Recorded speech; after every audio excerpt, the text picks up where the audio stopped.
안녕. 나는 독후감 쓰는 찍찍이 야옹이야. 내 독후감을 너희들에게 이야기해 줄게. 3부에서는 나티코가 비혼으로, 즉 속세, 사회로 돌아와서의 이야기를 들려줄게. 17년간의 승려 생활을 청산하고 세상으로 돌아온 비혼은 예상했던 것보다 훨씬 더 큰 불안과 두려움에 사로잡혔어. 그는 세상을 어떻게 살아갈지 도저히 방향을 잡지 못해 밤새 잠들지 못했지.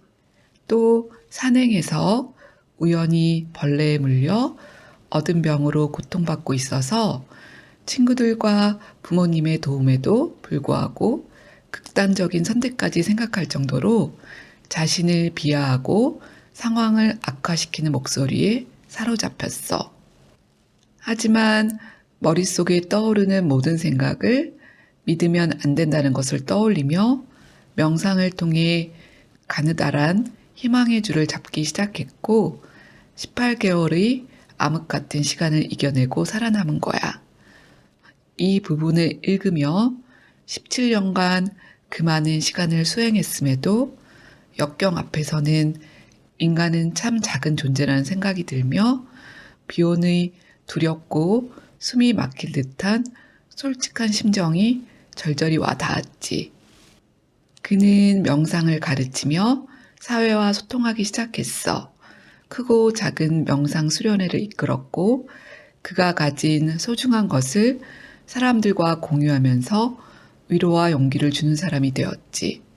그러면서 본인도 사회에 필요한 존재라는 생각을 하게 되어 또 우연히 TV에 나가게 되고 멋진 여자친구를 만나 사랑에 빠져 결혼하게 되었어. 결혼 반지에 예전에 들었던 페르시아의 한 현명한 임금이 그에게 지혜롭고 현명한 비결을 묻는 사람에게 보여준 글귀를 새기지. 이 또한 지나가리라. 모두들 한 번쯤은 들어봤을 거라 생각해. 좋은 일도 나쁜 일도 이 또한 지나가리라. 우리를 겸손하게 그리고 절망에서 벗어나게 하는 말이라고 생각해. 부처님이 꼽은 거룩한 4가지 마음가짐은 첫 번째는 자애, 두 번째는 연민, 세 번째는 희열, 즉 다른 사람의 기쁨을 내 기쁨처럼 느끼는 공감적 기쁨, 네 번째는 평온, 다시 말해서 모든 것을 받아들이고 모든 것이 순리대로 되었다는 것이라고 느끼는 것이라고 해. 이런 마음가짐을 우리 마음속에 그리고 넓히려면 어떻게 하면 될까? 너부터 시작해야 한다고 부처님은 말씀하셨대. 즉, 너 자신에게 보다 연민을 베풀고 너그럽게 대하고 용서하고 사랑해야 한다고. 우리가 태어나서 죽을 때까지 맺는 온갖 관계 중에서 단 하나만이 진정으로 평생 이어진다고 비오는 말에 그것은 우리 자신과 맺는 관계. 그 관계를 연민과 온정을 바탕으로 사소한 실수는 용서해주고 자신을 다정하고 온화한 시선으로 바라보고 단점에 대해 웃어버릴 수 있다면 다른 사람에게도 이러기가 쉽고 세상은 좀 더 따뜻해질 거야. 이제 사회에 처음 돌아왔을 때의 극심한 불안과 공포를 떨쳐버리고 비오는 완전히 순조롭고 즐거운 삶을 즐기게 되었어. 명상 수련회, 강연, 친구들과의 만남, 행복한 결혼 생활. 그런데 이 순조로울 것 같은 궤도에 갑자기 조금씩 균열이 생기기 시작했어. 몸이 이상하게 피곤하고 잠을 잘 자지 못하고 가볍게 달릴 때도 힘이 들었으며 쇠약해지는 기분이 들었지. 어느 날 아내와 같이 책을 읽는데 그녀가 그에게 왜 몸을 자꾸 움찔거리는지 물었고 자신을 보니 가슴과 복부, 팔 근육이 떨리고 있었어. 그는 병원에 방문했지. 많은 검사를 하고 의사와 면담했을 때 의사는 그가 ALS, 우리가 아는 루게릭병에 걸렸다고 이야기했어.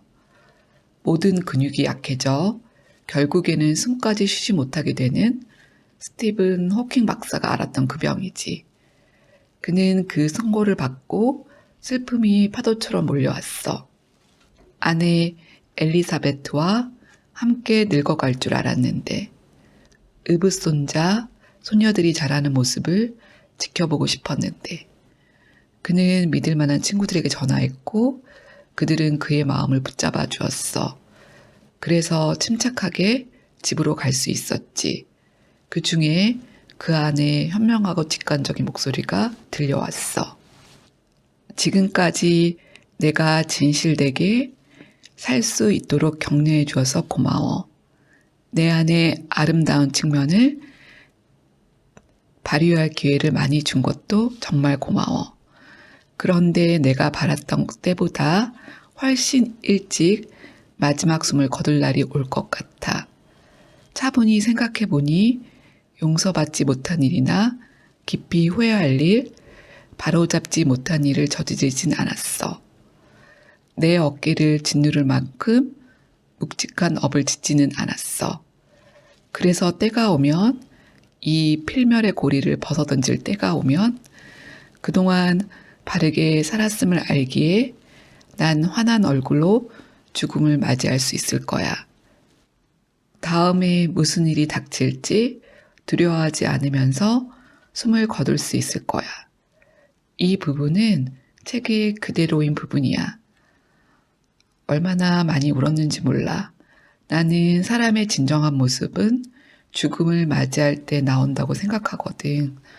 비온이 갑자기 그런 엄청난 소식을 듣고 죽을 수밖에 없는 자신의 운명을 받아들이며 이런 내면의 소리를 듣는 그 때문에 그의 아픔을 생각하며 눈물이 멈추지 않았어. 그는 아내와 대면에 이 소식을 전하며 둘이서 같이 울며 사랑하며 꿋꿋하게 이 병을 받아들였어. 그리고 집 안에 들어와 절대 나가지 않을 도둑처럼 질병은 그에게 많은 것을 앗아갔지. 그는 점점 타인의 도움에 의지했고 그러면서도 일상생활을 유지하려 했어. 그는 질병이나 신이나 운명에도 분노하지 않았어. 그저 그가 앞으로 놓치게 될 일들에 대해 아쉬움을 느꼈지만 어차피 장수를 약속받은 것도 아니라며 자신의 질병을 인정하고 죽는 날까지 진정으로 살고 싶다는 강력한 의지를 다졌지. 그리고 그의 첫 숲속사원 주지였던 아잔 파사노 스님의 이야기를 하지. 그 스님이 수행을 시작한 지 16년 만에 자기 집을 방문했을 때 크리스마스를 맞아 가족과 친척들이 한데 모였다고 해. 어느 늦은 밤 사촌형과 그 스님만 같이 있을 때 사촌형이 위스키를 마시다가 스님에게 권했지. 스님은 우리 종파에서는 술을 금한다고 하자 사촌형은 술을 따라주며 누가 알겠냐고 마시라고 하고 스님이 조용하지만 분명하게 이야기해. 내가 알겠지. 이처럼 비욘도 진실되게 살려고 노력하며 살았어. 다른 사람이나 신이 알까봐가 아니라 자신이 알기 때문에.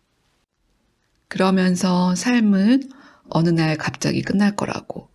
우리가 모두 죽을 운명임을 기억하고 언젠가는 이 모든 것이 끝날 것임을 명심한다면 좀 더 내면의 아름다움을 보여주며 살아갈 길을 선택할 수 있다고 하지. 아무리 애써도 모든 일이 원하는 대로 이루어지게 할 순 없지만 적어도 선의로 행동하기를 선택할 수 있다고. 한 여화를 들려주는데 밤새 폭풍우가 몰아치던 해변에 파도에 휩쓸려온 불가사리가 수도 없이 있었어. 한 아이가 불가사리를 하나 집어 바다로 던졌지. 그리고 그것을 반복했어. 그 모습을 보던 노인이 물었지. 꼬마야, 너 뭐하니? 불가사리를 바다로 돌려보내고 있어요. 하지만 얘야, 이 해변에 수많은 불가사리가 널려 있는데 내가 몇 마리 구한다고 별 차이가 있겠니? 아이는 또 불가사리를 집어던지며 쟤한테는 큰 차이가 있죠.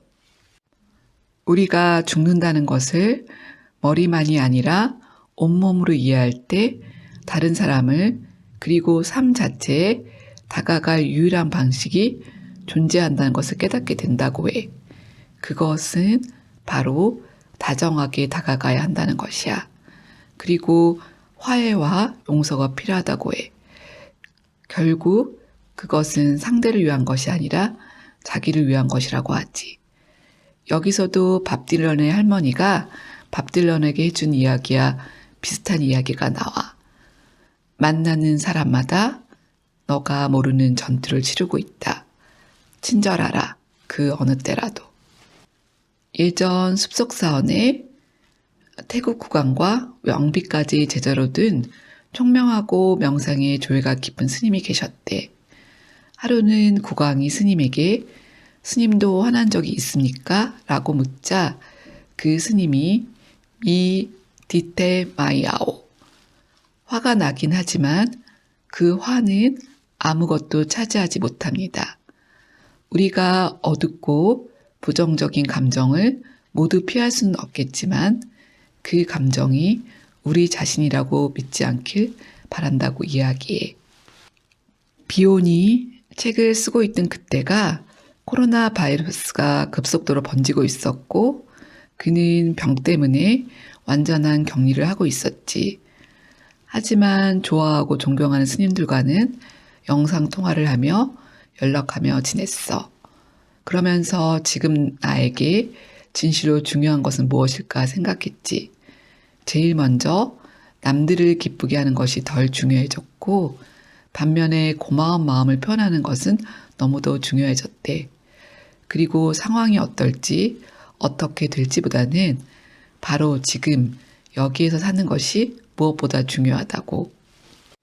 또 만나고 어울리는 사람의 반경 또한 대폭 줄었기 때문에 그와 아주 가까운 사람들에게 더 집중할 수 있었고 자기 자신과 좋은 친구로 지내는 것도 아주 중요했지. 그리고 사랑하는 아내와 명상하는 시간도 소중했어. 숨을 내쉬면서 생각을 내려놓고 숨을 마시면서 태어나기 전부터 자기 안에 있었고 죽더라도 존재할 그 무엇을 천천히 받아들였지. 그러면서 그는 죽음을 맞이할 때 일말의 후회나 걱정 없이 삶을 돌아볼 수 있기를. 그리고 전에 어떤 스님이 말씀하신 것처럼 신나는 콘서트가 끝나고 흥에 겨운 채 시원한 밤 공기 속을 나서는 기분이었으면 좋겠습니다라고 원해. 그리고 2022년 1월 17일 사랑하는 이들에 둘러싸여 바다를 바라보며 그는 떠나. 가여운 몸이 자기를 쌓아준 거에 감사하며 죽음 뒤에 사라질 그 모든 것을 내려놓거나 적어도 살짝만 쥐고 살아가시라고. 세상을 살기에도 떠나기에도 좋은 엄만을 남기길 바란다고 하며 그는 새로운 몸을 떠나지. 이 책을 읽으며 진실된 삶을 살아온 사람이 쓴 글을 읽는다는 것이 얼마나 행복인지 다시 한번 느꼈어. 그가 쓴 많은 부분에 공감하고 아파하며 과연 앞으로의 삶을 어떻게 살아야 하는지 생각하는 계기가 되었지. 그리고 유한한 우리의 삶 속에서 진정으로 소중한 것이 무엇인지를 다시 새기는 시간이 되었어. 정말 이분의 말씀처럼 죽으면 사라질 것들을 아주 놓을 순 없지만 살짝 쥐고 모든 것이 순리대로 될 것이라는 삶에 대한 믿음을 가지고 나를 사랑하고 아끼며 주변 이들에게 고마움을 표현하며 남이 몰라도 내가 알므로 진실되게 그러면서 과거와 미래의 짐을 벗고 현재를 마음껏 누리며 살고 싶어. 그래서 언제건 지구라는 곳을 떠날 때 홀가분하게 감사하게 기쁘게 떠날 수 있으면 정말 좋을 것 같아. 다음 책은 힐이라는 치유에 관한 책이야. 원래 다큐멘터리로 개봉되어서 성공을 거두자 좀 더 자세하고 심도 있게 많은 사람들에게 이야기를 전하고자 만든 책이지. 열심히 읽고 잘 다루어 보도록 노력할게. 그럼 다음 주에 만나. 빠빠이.